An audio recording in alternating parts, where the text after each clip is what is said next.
Hi guys, I'm back again. I wanted to talk about something that was brought to my attention today. Someone that posted on this page, and I wanted to talk about it. If you own a Maltese, there was at some point that you started grooming your Maltese. Either they came to you at a very young age or you adopted them when they were grown, and you've had to learn to groom them at home, either through brushing them or completely grooming them from scratch. Hi, I'm Carrie Peterson. Thank you so much for joining me. I am the owner and founder of MalteseGroom.com, and today I'm going to talk to you about grooming your Maltese puppy. Now, puppies, when they are being raised, should start learning how to be groomed when they are several weeks old. I am a previous AKC show breeder, and I used to raise my puppies from a very young age, learning to have them have their feet touched, their face touched, and different things that condition them to trust, to feel the physical touch of touching their paw pads, of trimming their nails. Usually by about 10 to 12 weeks old, they've had at least one bath, and they understood the feeling of a brush on their skin. They were used to me touching their face, so I would touch their, check their teeth and things like that, so they were used to it. And if a breeder has done their job, then when the puppy comes to you, it should feel very comfortable, having you touch their face, touch their feet, different things, stacking them on the table so that you can trim their coats on the sides. And the way that's done is not only from the breeder doing that before 12 weeks old when they come to you, but also when you bring them to the home, you can do different things. Number one, they have to feel comfortable with you setting them on the table, whether it's a TV tray, the kitchen table, doesn't matter.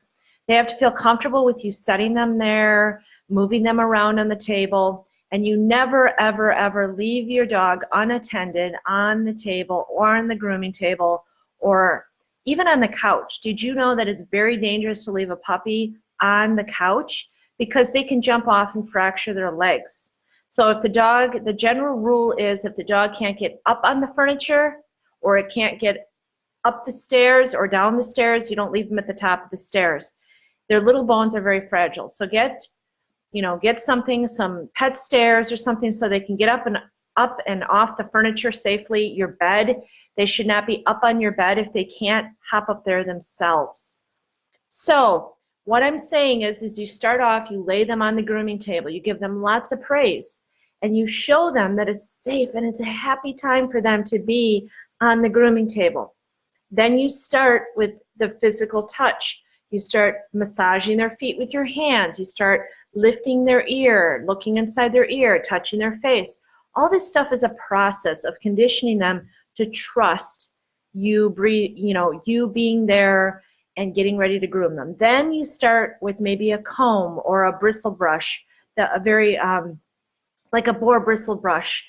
You use that to condition them to the sensation of you brushing them, okay? Once they get used to that, start introducing a toothbrush inside their mouth, a small baby toothbrush that you can buy in the store, or you can buy a pet toothbrush, and start just putting it in their mouth and getting them used to it. At that point, you start using a blow dryer. When they're scared of the blow dryer, you have to turn it on and let them sniff the blow dryer. Let them hear the blow dryer.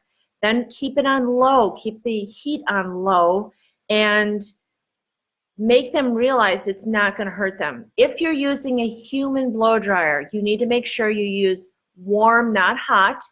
Keep the power on low and let them get used to it, okay?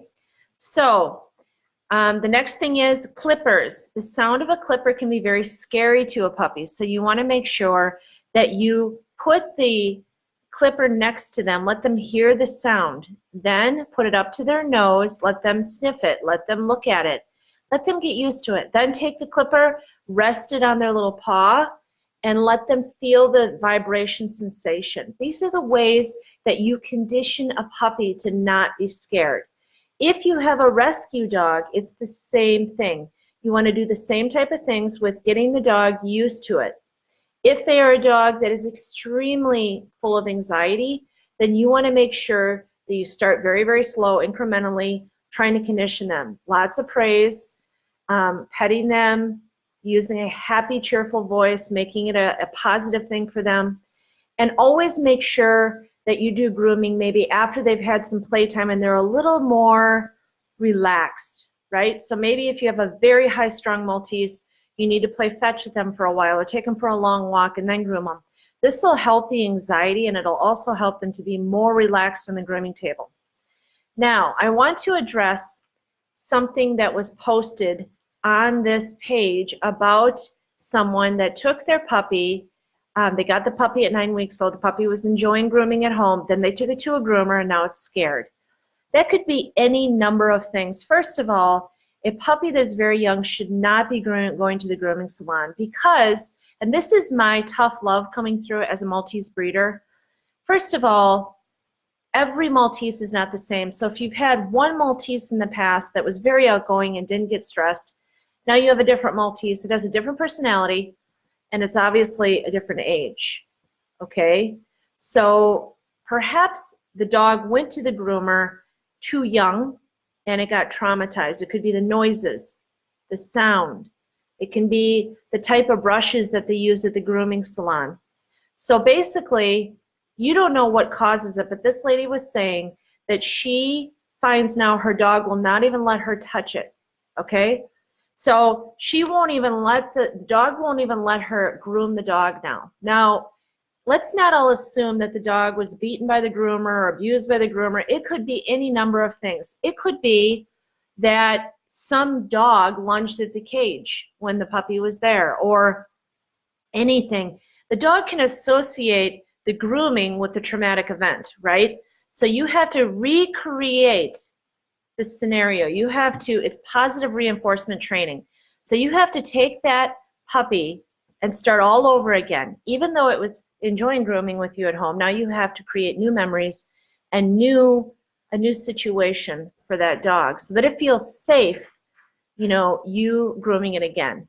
So start from the basics. Lay the dog in your arms, put it on its back, massage its feet, give it lots of treats and praise, and start it all over again. And I think through a process of rebuilding those memories, it won't be scared anymore. If that's not the case, then explain to me how people get a dog that is abused from rescue and they retrain the dog to enjoy being handled and being around other dogs and traveling in the car and different things like that. It can be retrained, but you have to be very, very patient and you have to keep it very, very positive. If you get stressed, the dog will get stressed. If you get scared, if your voice tone changes, if you are nervous, literally the scent of your breath will change and that dog will pick up on it. Dogs are huge reflectors of what's going on with us. They're very sensitive. They can feel things. So if you're stressed because the dog is stressed and it's going back and forth, suddenly the grooming session turns into a very stressful thing. So usually, like Maybelline does not like having her nails trimmed. So if she's stressing and she's pulling down and she doesn't want them, I switch it up. I bring my daughter in, I say get a treat, distract her. I do the best I can at that moment, but I don't keep trying and trying and trying because the dog gets more stressed and you get more stressed. So I hope these tips are helpful for you. Again, if you've got the dog as an adult and you're creating this situation, this experience for your dog, it is bit by bit by bit. It is little bit, little bit, little bit, little bit. Little bit of training every single day equals a very relaxing grooming scenario for you and the dog. Thanks for watching. Have a great day.